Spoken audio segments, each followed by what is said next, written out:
Yo, what is up guys, Grim here, and in today's video we're going to do some preliminary theory crafting on a character which has been requested a lot, and that is Blade. So Blade is a character that is very elusive. We don't have a lot of information on him. He was only available in closed beta 2, and we don't even have his max ability levels. We don't have his energy cost. We don't really have anything. So this video is going to be for pure entertainment.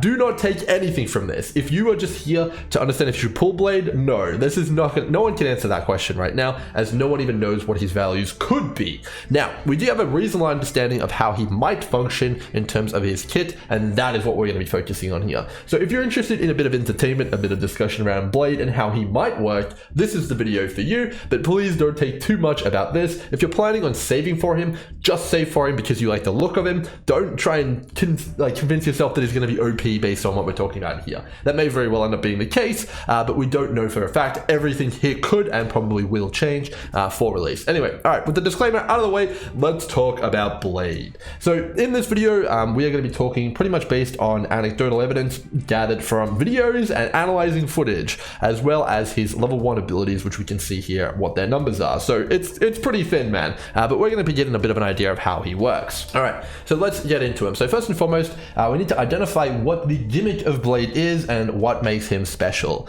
So let's take a look. So already we can see here that pretty much all of his abilities scale off of not just attack, but also attack and life. You can see here his ultimate says it deals damage based on his attack as well as his HP. Again, ignore the values, they're level 1 values, so you could probably double or even like triple these, and that's probably what you would end up getting in release if you were to release this character straight away. So yeah, split scaling already. Now this is traditionally seen as a bad thing in many games, as he has a very difficult time either focusing on either attack or HP. Which one's he going to go down? I'm not sure. It's very difficult. In addition to that, supporting him is actually even more difficult as well. If you were to bring a character like Ting Yang or Bronya, they both have attack scaling abilities, and it doesn't seem like he scales very well off of attack, does it? His ultimate here does less damage than his basic attack, which, you know, that's not very impressive. So it does seem here that Blade is probably going to be scaling primarily off of HP, just due to the fact that I just said, you know, not much attack scaling. You're probably going to want to scale his HP. So now the question is, okay, well, if he scales primarily off HP, well, what is going on here? How does that work? Well, it seems like his values are super duper low. Can you explain that? Absolutely. Let's get into it. So what is the defining factor of Blade? It's going to be his talent, Shuhu's Gift. So if you take a look at Shuhu's Gift here, essentially every time he takes damage, he's going to get a stack of this talent. And when he reaches 5 stacks, he will do a follow-up attack and strike everybody on the field. A massive AoE attack. So it's a follow-up attack, which is great. Characters that have these are always better than the ones that don't, for the most part, due to the fact that it allows them to apply on-hit effects more frequently. In addition to that, it is also going to generate energy for them over the course of a fight. So as soon as Blade gets hit 5 times, he will trigger this follow-up attack. He'll probably gain 10 energy. Follow-up attacks in its nature pretty much always gain 10 energy, and he'll also be applying on-hit effects, which is great. That's fantastic, really good part of his kit. But, you know, okay, if it was just that wouldn't be very exciting. So what else does it do? Well, it also deals damage, of course, based on its attack, but here's the kicker. It will also deal damage based on how much HP has been lost while stacking up charges. Well, let me paint you a scenario. So we're at 1 charge or 0 charges, and Blade takes 1000 damage. And then once he hits 5 stacks there, bang, the talent is going to trigger, and it's going to take that stored damage and deal it to everybody. So in this case, it would deal 540 damage, which would be pretty damn good. Now, of course, the rest of his kit is going to exclusively revolve around consuming and taking damage, and that is what is going to fuel this talent. In addition to that, obviously, he's going to be taking damage, so the talent actually also states that he's going to restore max HP after it triggers, which is a welcome thing. It means that he's not going to be relying too much on a healer. He probably still will need one, but he probably won't need as much of the healing as we'd otherwise need. So what is going to be this kind of like working out to be? Well, he's going to want to be spending and taking as much damage as possible to store it all in his talent and then smash it all over the field when he kind of triggers that. In addition to that, it seems that this talent actually triggers off of everything. Based on the footage that we've seen, it triggers off taking a dot. So if you've got 5 dots on you, bang, you're just actually going to trigger this every turn. If it triggers off if you're taking AoE damage, single target damage, it triggers off you dealing damage to yourself, it triggers off you setting your life to different values, it triggers off pretty much everything. So it is very, very powerful. It's one of those abilities where it feels like the devs should have put more restrictions on it, and maybe they will, but at least in CB2.2, it feels like it just triggers off way too many things, and that is why Blade was actually the only character that was placed in double S tier in CBT2. I've seen the tier list, it's kind of hilarious, and it's kind of like, Blade all by himself above everybody else. That is surprising, but it makes sense when you actually understand exactly how his abilities work. So very, very good indeed. All right, so that's his talent. We now understand that Blade is all about sacrificing as much life as possible and then regenerating it as fast as possible to deal big damage. Now, I imagine at max level, this 54% is probably going to become 100% or even more than that. So you really are going to want to consume as much life as possible. Fortunately for Blade, his entire rotation is about consuming life. All right, so let's get into his skill. The skill is generally another thing which defines a character. It's something that really is at the heart of it. So let's take a look at his skill. It says it consumes 30% of Blade's max HP. Fantastic, that is already good. We're building a charge of Shuhu's gift here straight away, and we're also storing 30% of that HP we just consumed for damage later on after we trigger it. That is really, really nice. It also advances his action forward by 100%. So essentially, it's a free action. You're going to use it, and straight away you're going to get to the next action. This could pose a bit of a problem with buffing Blade, because he's going to take 2 actions per turn. So using him with someone like Bronya or Tin Young probably isn't going to be very easy unless he has some special requirements and special gimmicks there. That could be a bit of a pain playing him in a hyper carry or buffing comp. So I'm gonna flag that right there. But anyway, advances his action forward. So we've consumed some life. We've got another 10. In addition to that, it's also going to convert his basic attack to an enhanced basic attack while also increasing his damage by 12%. So that 12% is obviously going to scale, but that enhanced basic attack here is very, very interesting. We'll get into that in a second here because we do roughly know what it does, but yeah. And it also states that if HP is insufficient to activate the ability, it'll instead reduce his HP to 1. So if you are on 29% life, you can still use the ability. We'll just set it to 1. And it also states that this does not generate energy. Now, that is quite a mouthful and quite a different skill to anyone else in the game. No one has a self-buffing skill which converts their auto attack. The closest would be Qing Yu, but she's not considered to be a very top tier unit. So what is Blade? Is he going to be a top tier unit? Well, let's break this down.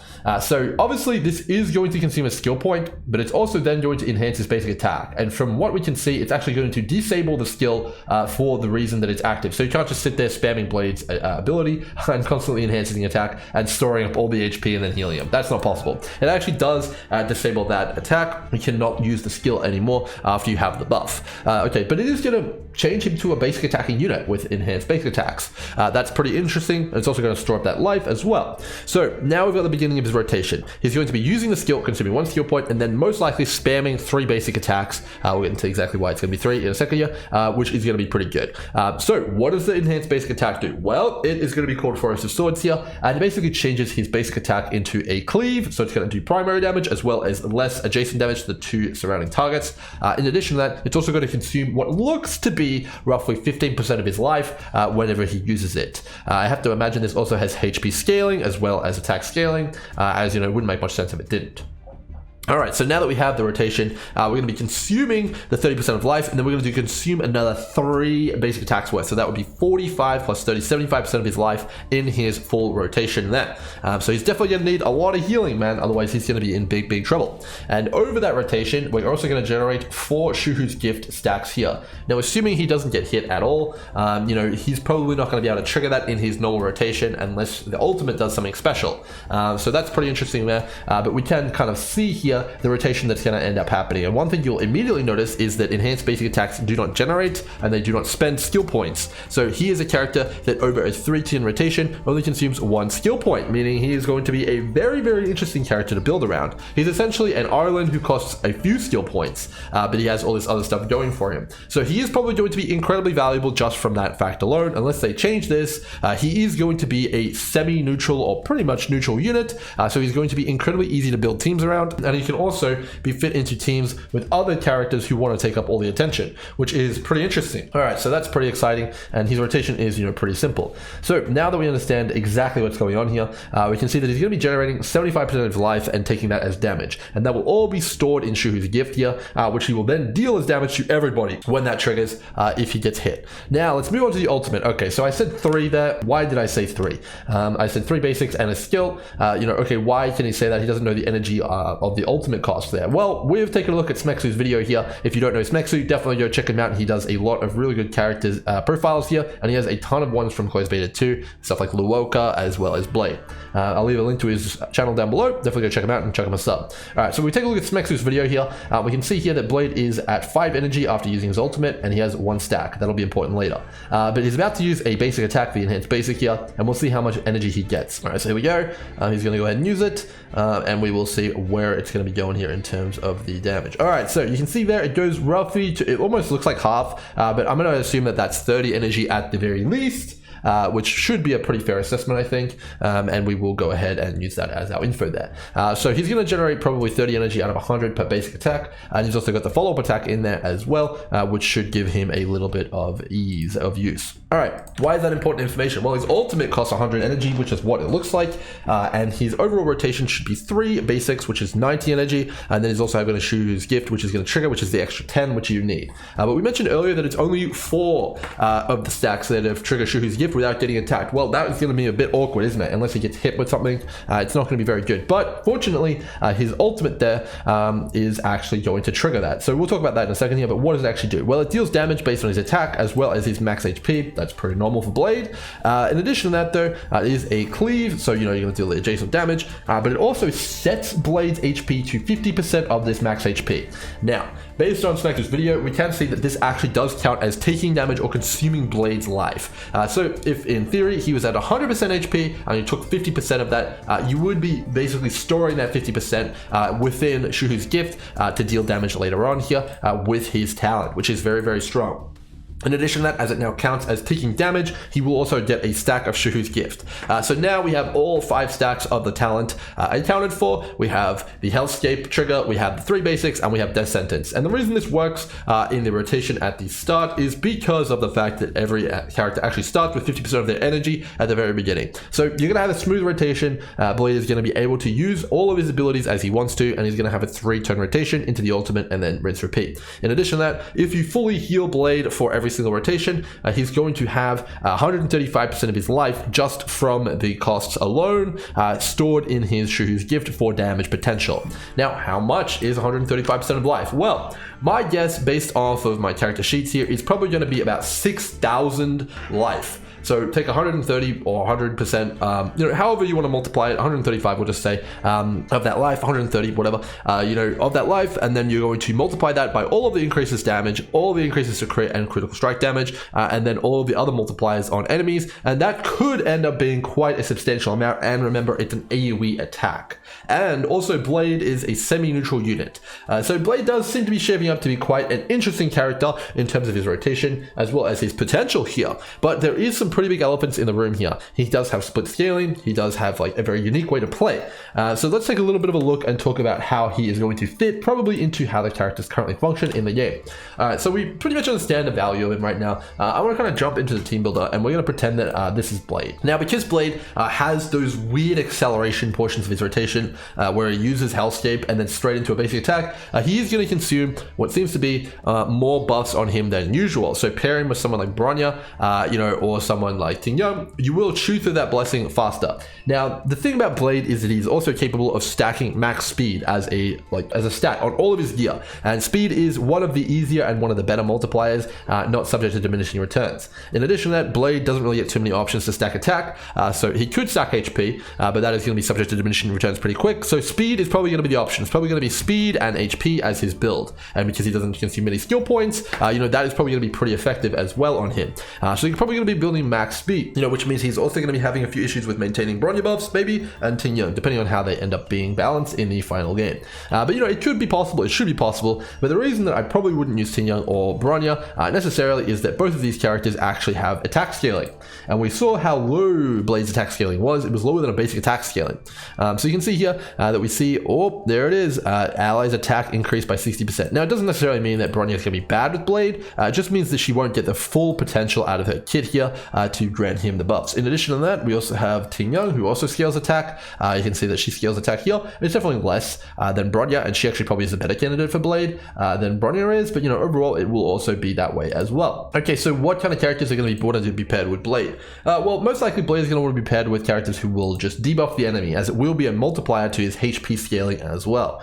So probably characters like Pella and Silverwolf will be his ideal partners, or even Bailu is probably going to be the healer of choice, because Bailu actually increases all of HP of the team by 10% whenever she heals anyone with max invigoration. So that's going to be pretty good as well. So if we're taking a look at the teams which you probably want to build with Blade to kind of get a bit of an idea of how he's going to end up working, you're probably going to be building max speed Blade, so we'll pretend this is Blade, and then you're probably going to be using Bailu as your healer because it gives him HP, as well as, you know, probably a combination of, you know, you could use a hyper carry in a lot of cases alongside Blade, because it does function quite like Arlen, but you're probably going to want to be using like maybe like a Pella and a Silverwolf. That would be pretty good, but you could also go ahead and use pretty much anything you want. He's very flexible in that way, you know, but he just isn't someone who you would be wanting to stack increased attack on. So this is maybe a team that I would use for Blade. It would be pretty good, I think, but as I mentioned, you could also pair him with someone who's very hungry for skill points, as he will only consume 1 skill point per full rotation. That is actually pretty enticing. So you could pair him with Jin Young. You could pair him with someone like Kafka. You could pair him with pretty much anyone who does actually even use a lot of skill points, and it probably would work out just fine. However, you do need to heal Blade quite a lot, so that is also going to be a consideration. Overall, he's a very unique unit, someone who I think has a lot of very special traits, and we're not going to cover his Eidolons because I think they're a bit. I don't think those are going to stay the same. But he is someone who I think will have quite a lot of attention on him, and who could have the potential to be one of the most broken characters in the game if he is scaled and balanced correctly, and if his numbers work out the way that we think they will. So overall, Blade, is he going to be cool? Is he going to be good? Well, we really can't say without knowing his numbers in detail, but I am very excited about him. He's definitely going to be a character that I pull. He does have a lot of similarities to Hu Tao from Genshin Impact, and she is one of the more powerful characters in that game as well. The fact that he can store all damage he takes is a very interesting scaling vector, even if he takes more damage, like in a very, very high intensity fight. If you can keep him up and keep him healed, well, then he's just going to be dealing way more damage. So the more damage he takes, the more damage he deals, which is very, very interesting and very, very unique. And you can also really have a lot of flexibility with his teams and use all of the skills of the rest of your team, because he doesn't really consume any skill points. So very, very cool there. Hope you guys have enjoyed the video and you've learned a little bit of things about Blade. And if you did, make sure to subscribe to the channel, as I think that there'll be plenty more content on the way. And, you know, sorry that it's been a bit thin on the info, but I think I've done my best. Hope you guys have a bit more information. Until next time, cheers.